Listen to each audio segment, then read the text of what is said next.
Halloween Havoc was being produced at the MGM Grand Casino in Las Vegas, and we were selling it out. Within 20 minutes of putting the tickets on sale, we'd sell 15 or 17,000 tickets. So we were pretty hot at that time. And Randy's contract was up about 2 or 3 months after that Halloween Havoc event. And Randy, being a very smart businessman, knew that while we were in this early stage of negotiation, he had to be careful that I didn't compromise his character to devalue him in a way where he lost leverage. That's not greedy. That's not wrong. That's smart business. And Randy was a smart businessman.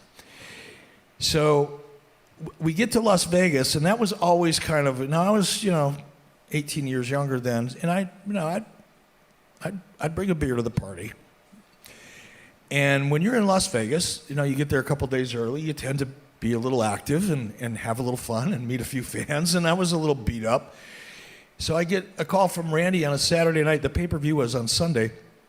I get a text or phone call from Randy. He goes, "Hey, brother, meet me in the room. I'm going to talk about some stuff.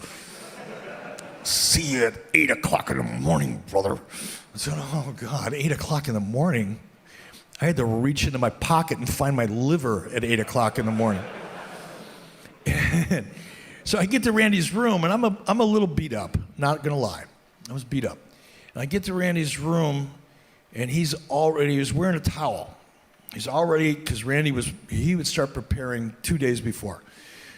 So I walk in the room, I knock on the door, he opens up the door, I walk in the room, he's in a big suite, it's pretty nice.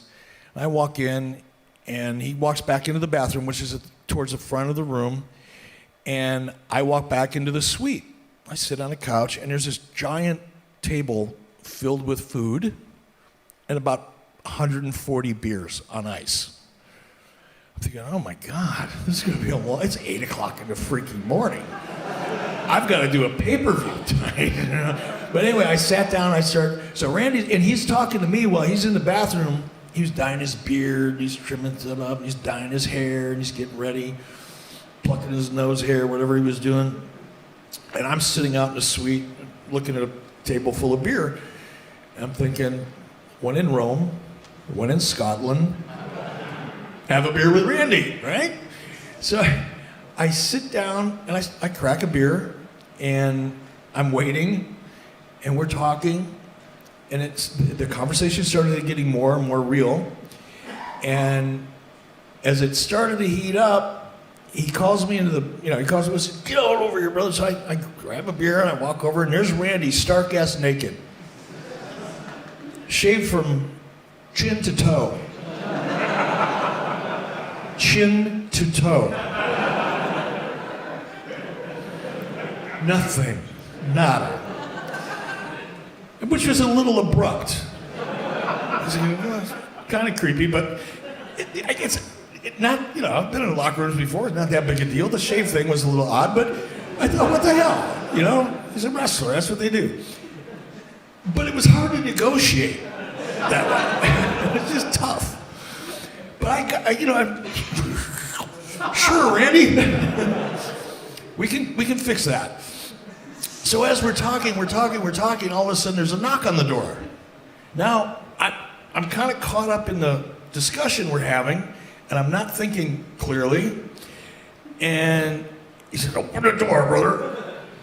So I didn't look through the peephole. I just opened the door. And here's room service, bringing in more beer and more food. And again, without thinking, I just went, okay, well, he's got to get in the door, and I'm standing in the way, so I opened up the door, and he was wheeling in the food. Now, here's the guy from room service, pushing a cart. I'm going to do a bad imitation.